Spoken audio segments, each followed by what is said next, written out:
আশা করি আপনারা আমাদের পাশে থাকবেন এবং আমরা কিন্তু খুব উদ্গ্রীব হয়ে বসে আছি যে আপনারা আমাদের ফোন করবেন, আপনাদের সমস্যা জানাবেন। শুধু ময়লা নয়, কোথাও জল পাচ্ছে না, কোথাও বাড়ির সমস্যা, কোথাও ইলেকট্রিসিটি, আমাদের হয়তো রাস্তার ল্যাম্প নেই, হয়তো বিভিন্ন রকমের সমস্যা আরবান এলাকাতে যা যা আছে, পার্কের সমস্যা, ক্রিমেটোরিয়ামের সব সমস্যা, যা যা বাস স্টপের সমস্যা, এগুলো সব আমাদের আন্ডারে।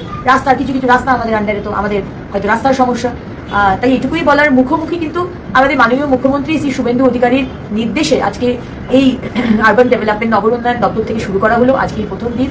এবং এই জন্যই শুরু করা হয়েছে যে আমরাও যখন ছোট ছিলাম বা এত বছর ধরেই দেখে আসছি, আমরা কখনো সরকারকে আমরা রিচ করতে পারিনি, পৌঁছতে পারিনি, কথা বলতে পারিনি, আমাদের অ্যাডভাইস দিতে পারিনি, পরামর্শ দিতে পারিনি, আনন্দ সুখ দুঃখ শেয়ার করতে পারিনি বা কমপ্লেনও জানাতে পারিনি, কারণ কোনো নাম্বারই ছিল না, সেই নাম্বারে কোনোদিন ফোন ধরতো না কেউ। কিন্তু এই নাম্বারে কিন্তু অবশ্যই আমি ফোন ধরবো এই 3টে দিন, মঙ্গল, বৃহস্পতি, শনি, আর প্রতিদিন আমাদের কল সেন্টারে যারা রয়েছেন তারা কিন্তু সকালবেলা থেকে সন্ধ্যাবেলা অবধি এই আপনাদের গ্রিভেন্স কিন্তু ফোনগুলো নেবে। এই পাশে থাকবেন, ভালো থাকবেন, সুস্থ থাকবেন। আপনাদের আশীর্বাদে, আপনাদের শুভেচ্ছায় আমরা কলকাতা শহর এবং পশ্চিমবঙ্গকে সুন্দর, স্বচ্ছ, সবুজ, সুস্থ আপনাদের আশীর্বাদে আমরা করে দেব। ভালো থাকবেন, নমস্কার।